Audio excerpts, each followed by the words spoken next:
Hello everyone, कैसे हैं आप सभी लोग। तो आज हम रेलवे एग्जाम के लिए जीके के कुछ मोस्ट इंपोर्टेंट एमसीक्यूज देखेंगे। तो चलो दोस्तों शुरू करते हैं अपना टॉपिक। तो पहला क्वेश्चन ये है कि who is known as the father of Indian railways. Father of Indian railways के नाम से कौन जाना जाता है, बताइए दोस्तों। Important question. तो इसका आंसर दोस्तों ऑप्शन है लॉर्ड डेल हाउसी। ठीक है ना, इस बात को याद रखेंगे, इंपोर्टेंट क्वेश्चन है।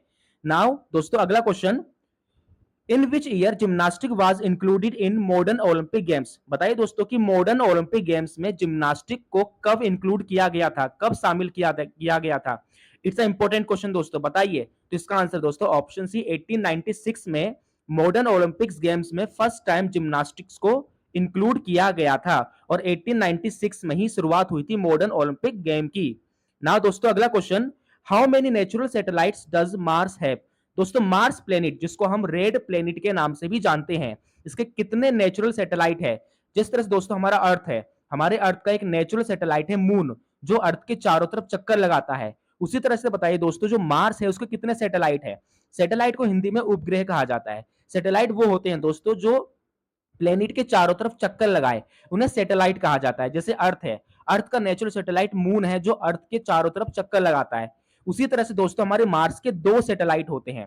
पहला होता है फोबोस, ठीक है ना दोस्तों, कौन सा, फोबोस। और दूसरा होता है दोस्तों डिमोस। ठीक है ना, तो इस बात को याद रखेंगे कि जो मार्स, जो कि रेड प्लेनेट के नाम से जाना जाता है, इसके दो नेचुरल सैटेलाइट है। First one is Phobos and second one is Deimos.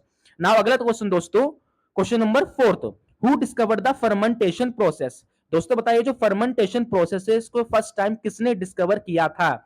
बताइए दोस्तों, Louis Pasteur, Robert Koch, Edward Jenner या क्रिश्चियन ग्राम। ये एक इंपॉर्टेंट क्वेश्चन है दोस्तों, बताइए फर्मेंटेशन को फर्स्ट टाइम किसने डिस्कवर किया था। तो इसका आंसर दोस्तों ऑप्शन है लुइस पास्चर ने। ठीक है दोस्तों। Now question number fifth, what is the minimum eligible age to become the vice president of India. दोस्तों इंडिया की वाइस प्रेसिडेंट बनने के लिए कम से कम कितनी एज होनी चाहिए। 45, 35, 18 या 25। तो इसका आंसर दोस्तों ऑप्शन बी 35। इस बात को याद रखेंगे। ठीक है दोस्तों। Now question number sixth, what is the chemical name of acetone.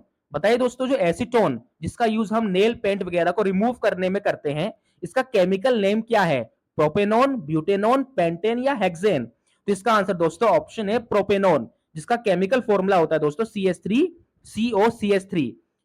Propanone is the chemical name for acetone. इस बात को याद रखेंगे। Now question number seventh, question number seventh, who was the first Sikh president of India. दोस्तों बताइए भारत के पहले Sikh president कौन थे। डॉक्टर मनमोहन सिंह, वीपी सिंह, ज्ञानी जैल सिंह या दुलवीर सिंह। बताइए दोस्तों, इसका आंसर है दोस्तों ऑप्शन सी ज्ञानी जैल सिंह। ये भारत के पहले सिख प्रेसिडेंट थे। नाउ अगला क्वेश्चन दोस्तों, the number of chromosome in a cat is. बताइए दोस्तों कैट में यानी बिल्लियों में टोटल कितने नंबर ऑफ क्रोमोसोम्स पाए जाते हैं। जिस तरह से दोस्तों ह्यूमन बॉडी में टोटल 23 पेयर ऑफ क्रोमोसोम होते हैं, उसी तरह से दोस्तों कैट में, बिल्लियों में 19 पेयर ऑफ क्रोमोसोम होता है। कितने होते हैं दोस्तों 19 पेयर। और नंबर में कितने होते हैं 38। इस बात को याद रखेंगे। ठीक है दोस्तों। तो क्वेश्चन में पूछा गया है कि the pair of chromosome in a cat, बिल्लियों में टोटल कितने पेयर ऑफ क्रोमोसोम होते हैं। तो इसका आंसर दोस्तों ऑप्शन बी 19 पेयर और नंबर में 38। ये क्वेश्चन आता है दोस्तों, बहुत बार आया है, ये ध्यान रखेंगे। Now question number ninth, what is the SI unit of work. दोस्तों बताइए वर्क की एसआई यूनिट क्या है, जूल, पास्कल, हेनरी या हर्ज। तो इसका आंसर दोस्तों ऑप्शन है joule. Now question number 10th, who was the founder of ब्रह्म समाज। दोस्तों बताइए जो ब्रह्म समाज है इसके फाउंडर, संस्थापक कौन थे।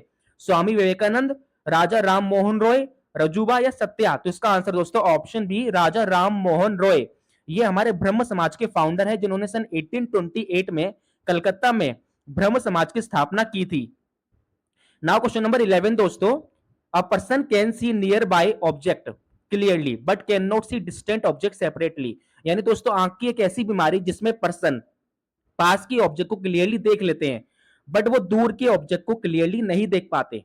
ठीक है ना, बताइए दोस्तों, बताइए दोस्तों क्या आंसर इसका। यानी कि आंख की ऐसी बीमारी जिसमें पर्सन पास के ऑब्जेक्ट को क्लियरली देख लेते हैं बट वो दूर के ऑब्जेक्ट को क्लियरली नहीं देख पाते, इस कंडीशन को मायोपिया कहा जाता है। और ऐसी कंडीशन जिसमें पर्सन पास के ऑब्जेक्ट को क्लियरली ना देख पाए पर दूर के ऑब्जेक्ट को देख ले, इस कंडीशन को हाइपरमेट्रोपिया कहते हैं। तो इस क्वेश्चन का आंसर होगा दोस्तों ऑप्शन ए मायोपिया, जिसमें पर्सन पास के ऑब्जेक्ट को क्लियरली देख सकते हैं बट दूर के ऑब्जेक्ट को क्लियरली नहीं देख पाते, दैट इज मायोपिया। ठीक है दोस्तों।